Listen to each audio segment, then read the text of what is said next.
Hello my lovely patrons. This is a behind the scenes as I work my way through the Waterless Plain series of music. This is just, this is me actually inputting one of the partially composed pieces of music, and I'm working in frustration mainly, but also at home in the studio. What's on the screen is Absynth 5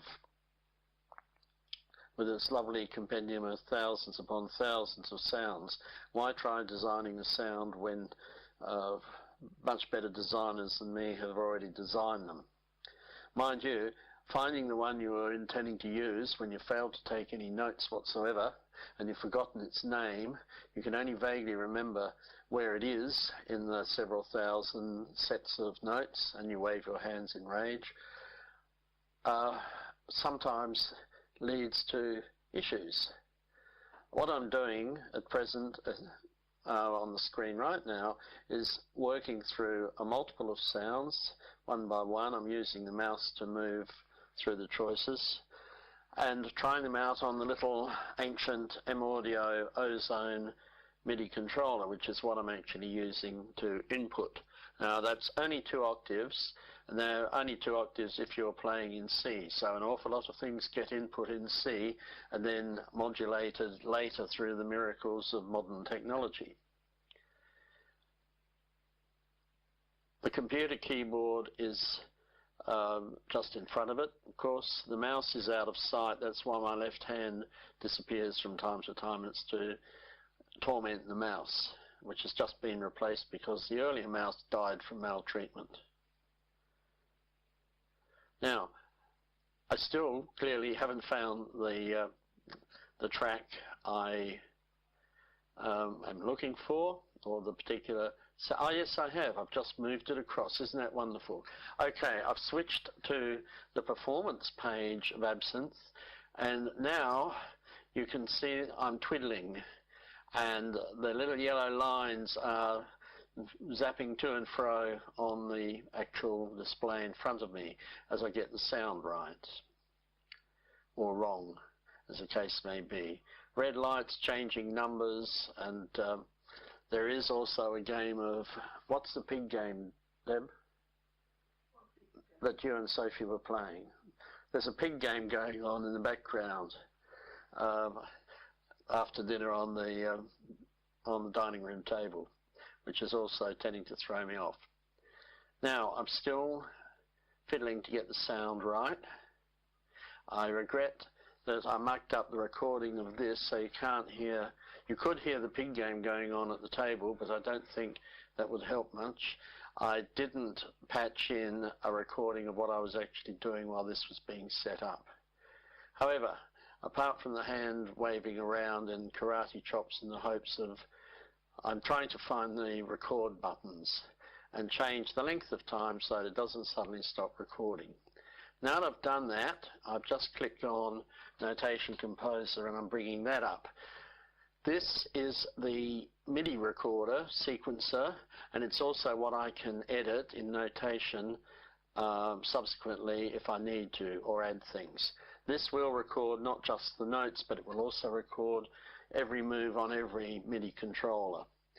The recording that I was fiddling with before I brought this screen up is simply an audio, so if all else fails, if one or other falls over, there will at least be a MIDI recording, or alternatively, if that falls over, there will be a sound recording. And it's a sound recording direct from this that you will hear as the backing once this fires up. I'm ready to roll. I hit the record button, and when the lights stop flashing, I start playing.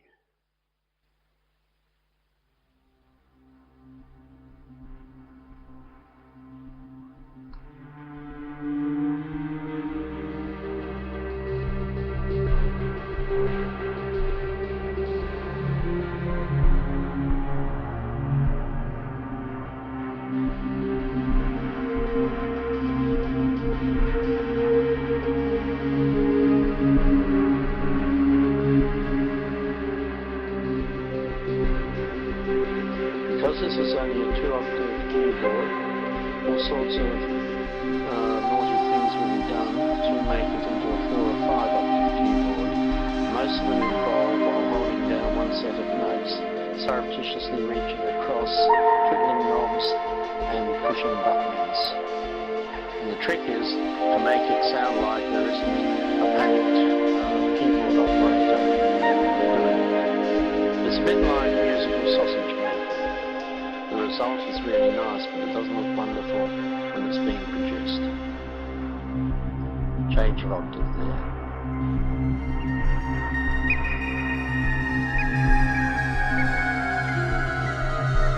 To shift the left hand, we're going to have to change the octave.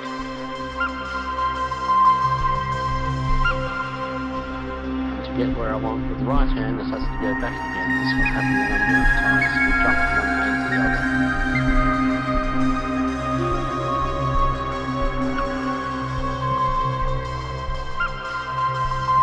Little fingers coming useful.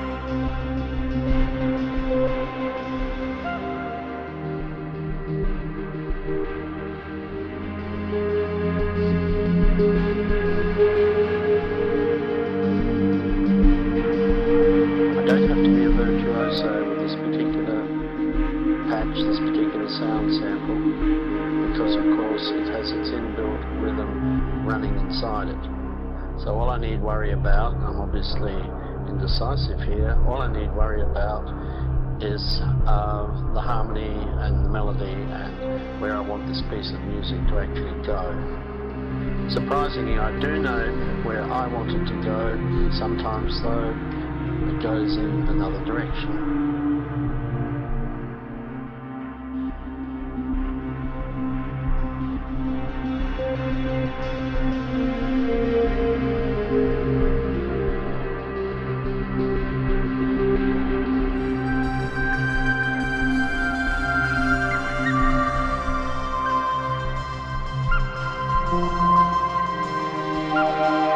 Absynth, which is native instruments production, is a quite magic piece of software. Notation Composer, which is a notation.com production, is equally an amazing piece of software for those who, like me, work from notation, but also want something not mechanical.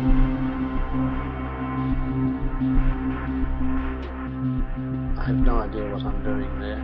There must be a reason for it.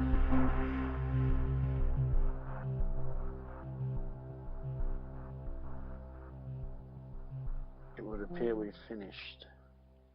Yes. Now I have to sit there and just let the MIDI recording and the sound recordings both continue. Right, now it's stopped, but because the patch fades away, I have to add a whole lot of empty bars on the end of the notation. Otherwise, when it's used as a sequencer, it will get chopped off. The sound will get chopped off. There won't be that graceful long fade away. Save that and drop it off. Finish that. So that's an example of the way these MIDI-based pieces of music get put in, or parts of them get put in. It's a bit distinct from playing things in on a full-size keyboard, as you've seen in other clips. So that's it for now. I will try to do more of the behind the scenes than I've been doing for your delectation or amusement, or to scare the local children, or for whatever reason. But for now, that's it. I'm disappearing for a while, and enjoy.